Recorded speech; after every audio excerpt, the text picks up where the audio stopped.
1971 সালের 12 ডিসেম্বর ক্যালেন্ডারের পাতায় দিনটি কেবল বিজয়ের বার্তা নিয়ে আসেনি, নিয়ে এসেছিল এক শ্বাসরুদ্ধকর পরিস্থিতি।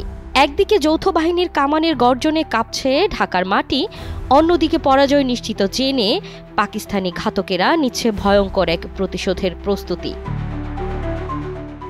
আন্তর্জাতিক গণমাধ্যমে তখন ব্রেকিং নিউজ, ঢাকা অবরুদ্ধ, জেনারেল মানেকশার হুঁশিয়ারি আর মিত্রবাহিনীর সাঁড়াশি আক্রমণে পালানোর সব পথ বন্ধ। আকাশপথে চলছে ভারতীয় বিমান বাহিনীর আধিপত্য। বিশ্বজুড়ে ছড়িয়ে পড়ে পাকিস্তানি সেনাদের মনোবল ভেঙে পড়ার খবর।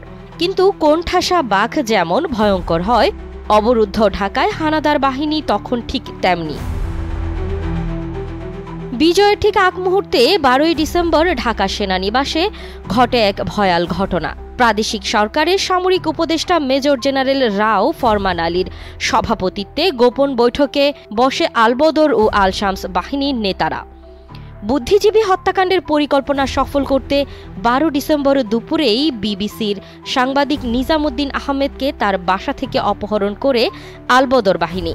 স্বাধীন দেশের স্বপ্ন যখন হাতের মুঠোয়, ঠিক তখনই জাতি হারাতে শুরু করে তার সূর্য সন্তানদের। ঢাকার ভেতর যখন উৎকণ্ঠা, ঠিক তখনই ঢাকার বাইরে উদযাপিত হচ্ছে বিজয়ের উল্লাস। যৌথ বাহিনীর তুমুল আক্রমণে সারা রাত যুদ্ধের পর এদিন টাঙ্গাইলে আত্মসমর্পণ করে হানাদার বাহিনী। অন্যদিকে পর্যটন নগরী কক্সবাজারও শত্রুমুক্ত হয় এদিন। জেলা শহরে পাবলিক লাইব্রেরির সামনে গর্বের সাথে ওড়ে লাল সবুজ পতাকা। অবরুদ্ধ ঢাকায় সরকারি মিডিয়া তখনও হানাদার বাহিনীর নিয়ন্ত্রণে, কিন্তু মানুষের কান পাতা ছিল স্বাধীন বাংলা বেতার কেন্দ্রে আর আকাশবাণীতে।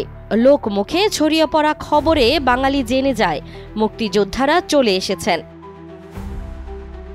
12 ডিসেম্বর ছিল এমন একটি দিন যেদিন বিজয়ের আনন্দের আড়ালে গনিয়ে আসছিল বুদ্ধিজীবী হত্যার কালো মেঘ। তবুও বোমার শব্দ আর বারুদের গন্ধ ভেদ করে বাঙালি তখন কেবল একটি নতুন সূর্যোদয়ের অপেক্ষায়, স্বাধীনতা।